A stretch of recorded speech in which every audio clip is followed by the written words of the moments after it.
Hello मेरे प्यारे भाइयों और बहनों, मैंने आपको समय समय पर मैंने अपनी सच्ची कहानी बताई थी।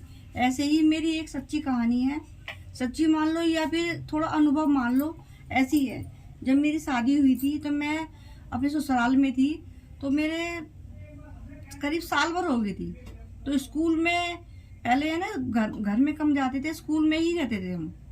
तो स्कूल में बहुत बड़े बड़े स्कूल होते, अब तो छोटे छोटे स्कूल हो गए हैं। बहुत बड़े बड़े बहुत ऊंचे ऊंचे स्कूल थे और ऐसे मजबूत स्कूल, और देखने में अच्छे लगते थे, ऐसे स्कूल थे।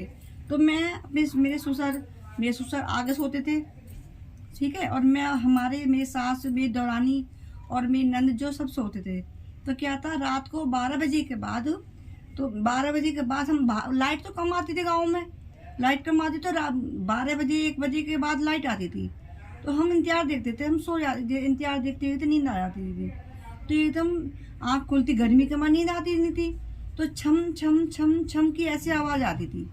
तो मैं अपनी सास से कहती थी, मैं कि मम्मी ये छम छम की आवाज़ कैसे आती है। और उन्हें ये पता था कि ऐसा ना हो कि मैं बता दिया तो ये डर जाएगी। तो मैं कहते नहीं, ऐसा है, घोड़ा था, घोड़ी के पैर में पंजेब बंध रही है तो वो छम छम करती है। मैं ठीक है, छम छम करती है। रोज 12-1 बजे के बाद ऐसी छमछम की आवाज़। तो मैंने कहा कि ऐसी होगा, छमछम करती होगी, ठीक है। तो हमने इतना ध्यान नहीं दिया। मेरी सास को तो पता था, मेरे देवरों को पता था कि वो छमछम नहीं थी।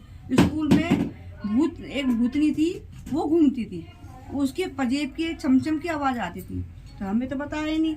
उसके बाद फिर हमने स्कूल छोड़ के फिर हमने अपना ले लिया अपना घर ले लिया। घर लेने के बाद जब फिर मेरे सास ने मुझे बताया वो छमछम की आवाज़ कैसी थी।